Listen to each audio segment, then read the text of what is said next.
The Analog Four is a four-voice synth released by Elektron in late 2012. Elektron recently announced the upcoming Mark II version of it, which caused the second-hand market prices of the original version to drop, so I thought I'd check it out.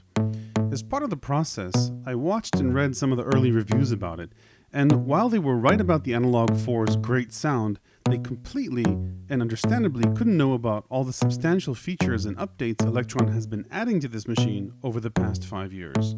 Before I talk about the updates, let me give you a brief tour of the interface. These buttons let you page between the different parameter screens of the voices. For example, I can add a sub-oscillator. Every knob up top is associated with its respective parameter on the screen. For example, the filter section. This is the low-pass filter cutoff frequency setting, or the high-pass filter frequency setting. There are really great effects built in, and the amp tab lets you control that. You can add chorus, delay, a little reverb.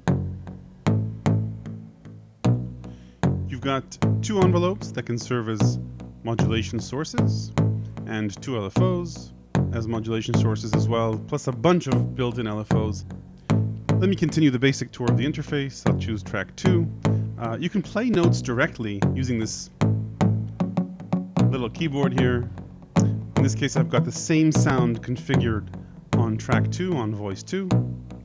You can hook up a MIDI keyboard and play with that as well. Each track can have its own sequencer. So here I've got two separate tracks using the same sound on two separate voices, sequenced differently. You can have multiple sequences and transition between them seamlessly. You can create chains, which are loops of sequences or entire songs, which can be very elaborate sequences of chains. And the sequencer itself is super powerful with dynamic sequence lengths and parameter locks, which means, for example, as you may hear in the shaker in the background, you can change parameters of an oscillator for every single step of the sequence, which is a really powerful sequencing tool.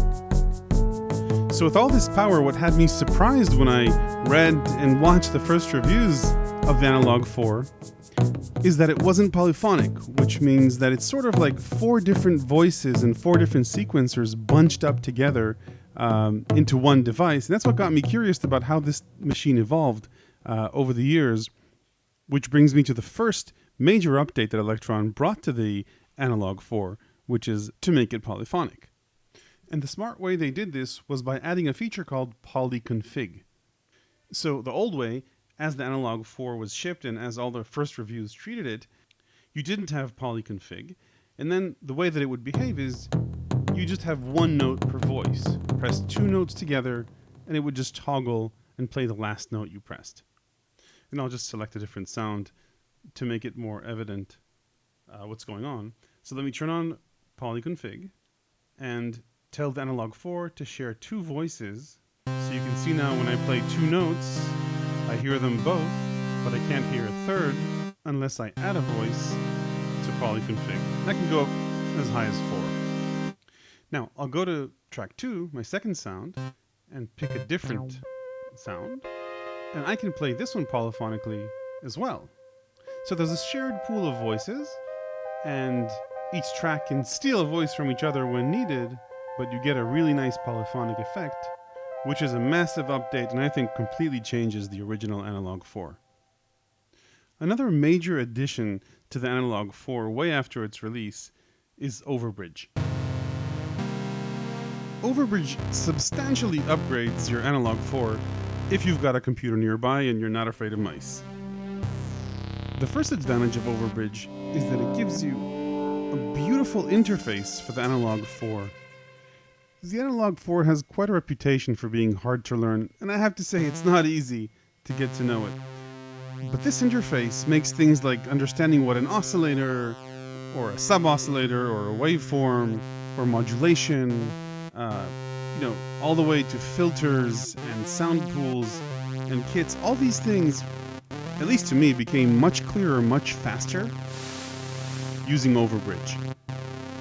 There's so many features in the Analog 4, and this lays them out very nicely and plainly. And once you're sort of oriented to this interface, I think it's much easier to move on to the knobs and the relatively small LCD screen.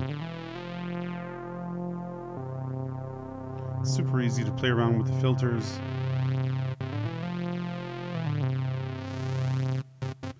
And again, you can do all of this on the interface of the Analog 4. This, I think, just makes it much more accessible. I think it's also easier to understand effects.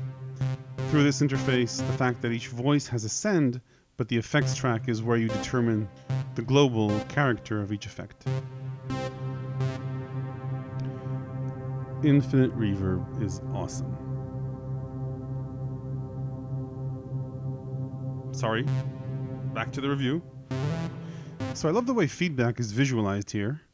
Let me go back to the track and enable delay on this voice. So feedback is visualized really nicely. Time as well.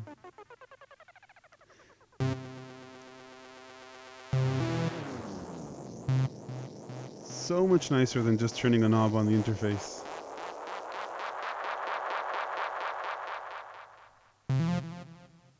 Okay. Sound management is also much easier with Overbridge. Sound Browser shows you all the sounds you have, various categories. You can easily flip through them.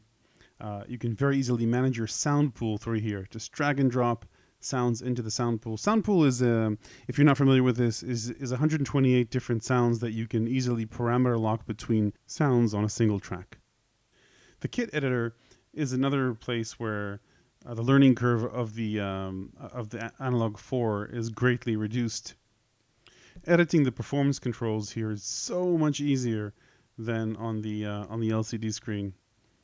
Just a treat. And of course, you can edit polyphony here as well if you like. Overbridge also lets you control and sequence the Analog 4 from your DAW. And if you like, input every single voice as a separate channel and then balance and edit that later in your DAW. The cherry on top is that you can also use the Analog 4 inputs and outputs as a sound card if you like.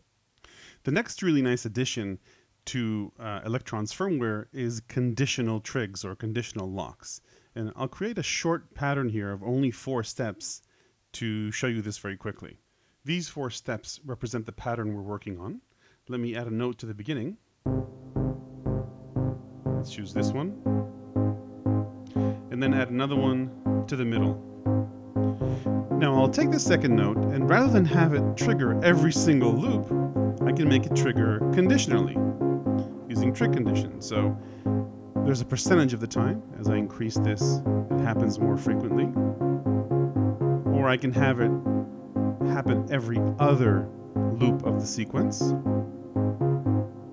And there's a bunch of ratios in here to support that, all the way up to here. And this brings me to the next cool feature that Elektron added, which is fills. And the idea here is to have notes or effects happen only when the fill button, which is the page button on the Analog 4 on this version, is pressed. A really nice way to vary your sequences. The next 2 features that Elektron added after the initial launch date. The first is FM synthesis. I won't talk about that here because there are enough good clips on that online. I'll link to them below in the description. The second one is multi-maps. And what that lets you do is, and that's available here in the multi-map menu under MIDI config. What that lets you do is define regions on an external MIDI keyboard and have that trigger either individual sounds or different tracks. Now, I won't talk about that here because I want to dedicate a whole clip to that, so hit subscribe and stay tuned to the channel for more information about that. The last update that I want to talk about before I go ahead and talk about the comparison to the Mark II is how much Elektron increased the storage of the Analog 4 after it's launched. So I'll just start scrolling through the sounds here. Elektron dramatically increased the amount of sounds you can store on the Analog 4 from 128 to 4,096. They also increased the projects that you can have from 1, which is basically the first environment that it had when you launched, to 128. So there's no chance you'll run out of space for patterns or sounds anytime soon. Okay, so let's talk about the differences between the Analog 4, the original version, and the Mark II version. Is it worth the price difference?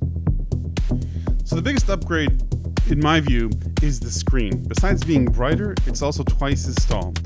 Now, I haven't seen the screen layouts yet, but certainly one of the biggest pain points for me on the original Analog 4 is the small size of the screen.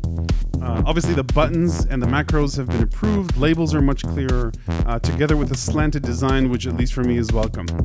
The only disadvantage, in my opinion, of the Mark II is size. If space is at a premium for you, smaller is better.